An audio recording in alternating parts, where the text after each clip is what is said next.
Hello बच्चों, let's read the question. So question says that which set of the compounds in the following pair of ionic compounds has the higher lattice energy? इनमें से कौन सा pair है जिसमें highest lattice energy हमें देखना है। तीन पेयर गिवन है। सबसे पहले हम बात करते हैं लैटिस एनर्जी होता क्या है।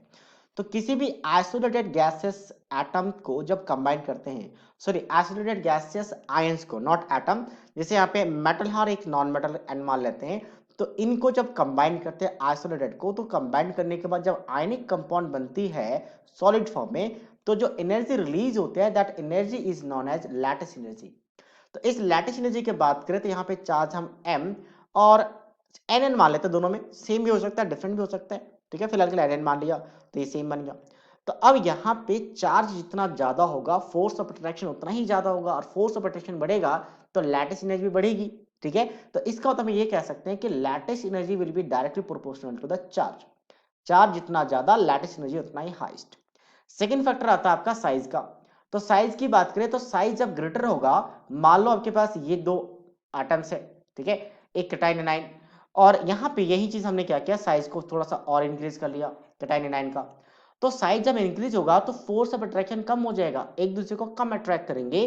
तो साइज इंक्रीज करने से अट्रैक्शन कम होगा, तो इसका मतलब लैटिस एनर्जी कम हो जाएगा। अच्छा, कभी कभी अगर दोनों फैक्टर एक साथ आ जाए तो हमेशा हम किसको सिलेक्ट करते हैं, पहले चार्ज को। तो पहले चार्ज देखेंगे, चार्ज अगर सेम हो गया तो हम साइज पे चलेंगे। जैसे पहले की बात करते हैं KCl और हम बात करते हैं MgO में। तो KCl में बेसिकली ब्रेक हो जाएगा K पॉजिटिव Cl नेगेटिव, और MgO ब्रेक होंगे Mg+2 एंड O-2।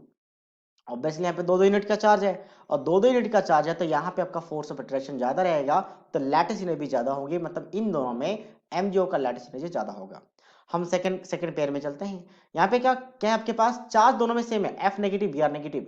तो यहाँ पे लिथियम प्लस और F नेगेटिव पहले पेयर में, और दूसरे पेयर की बात करें तो लिथियम प्लस Br नेगेटिव। तो इन दोनों में फ्लोरीन का साइज स्मॉलर है, ब्रोमीन का साइज ग्रेटर है, तो फ्लोरीन का क्या होगा, लैटिस एनर्जी ज्यादा होगा, क्योंकि लिथियम तो सेम है, तो सेम है उसको नहीं देखेंगे, जो डिफरेंट है उसको देखेंगे। तो इसका मतलब यहाँ पे लिथियम फ्लोराइड आ गया। नेक्स्ट हम बात करते हैं यहाँ पे, तो फिर से यहाँ पे चार्ज दिख रहा है मुझे, श्योर श्योर, इसका ब्रेक करेंगे तो आ जाएगा Mg+2 और N-3, और दूसरे में Na+NCl नेगेटिव। तो श्योर श्योर दिख रहा है कि यहाँ पे चार्ज बहुत ज्यादा है, तो फोर्स ऑफ अट्रैक्शन ज्यादा होगा, तो लैटिस एनर्जी ज्यादा होगी, तो इसकी लैटिस एनर्जी ज्यादा होगी। तो इनका कॉम्बिनेशन बनाता है, मतलब NGO यहाँ पे LiF और Mg3, मतलब मैग्नीशियम का नाइट्राइड। तो option D is the right answer of this question. So I hope you understood it well. All the best.